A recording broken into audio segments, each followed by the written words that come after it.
पिछले 3 सालों से जारी रूस यूक्रेन युद्ध एक बार फिर अपने भयानक मोड़ पर पहुंच चुका है। कुछ दिनों पहले ही यूक्रेन ने ड्रोन अटैक के जरिए रूस के कई एयरबेस को निशाना बनाते हुए करीब 41 लड़ाकू विमानों और बॉम्बर्स को तबाह करने का दावा किया, जिसे रूस ने भी माना।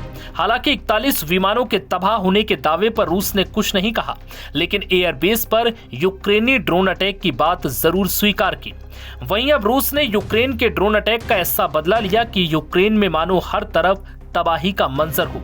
रूस ने यूक्रेन के लगभग सभी प्रमुख क्षेत्रों पर 400 से अधिक ड्रोन और 40 से ज्यादा बैलिस्टिक मिसाइलों से हमला किया। रूस ने यूक्रेन के जिन क्षेत्रों पर हमला किया उसमें violin, लवीवी, Ternopil, Kyiv, Sumi, Poltava समेत कई शहर शामिल हैं। जिसके बाद यूक्रेनी राष्ट्रपति जेलेंस्की ने सोशल मीडिया एक्स पर एक भावनात्मक और आक्रोशित पोस्ट किया।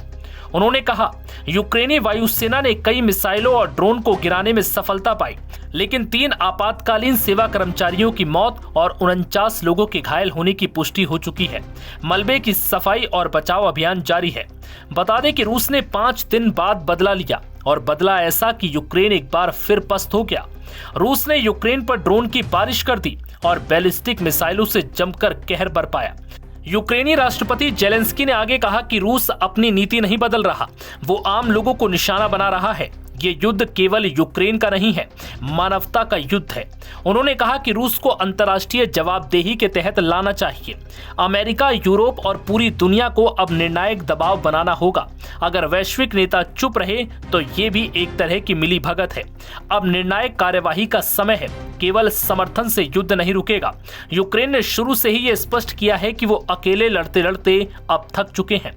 उसने नाटो, यूरोपीय संघ, अमेरिका और अन्य सहयोगी देशों से अपेक्षा की है कि वो रूस पर आर्थिक प्रतिबंधों को और कठोर करे, हथियारों और सैन्य संसाधनों की पूर्ति को तेज करे, राजनीतिक स्तर पर दबाव बनाए और रूस को बातचीत के लिए मनाए। यूक्रेन को रूस के खिलाफ युद्ध में कई लोगों ने मदद पहुंचाई है।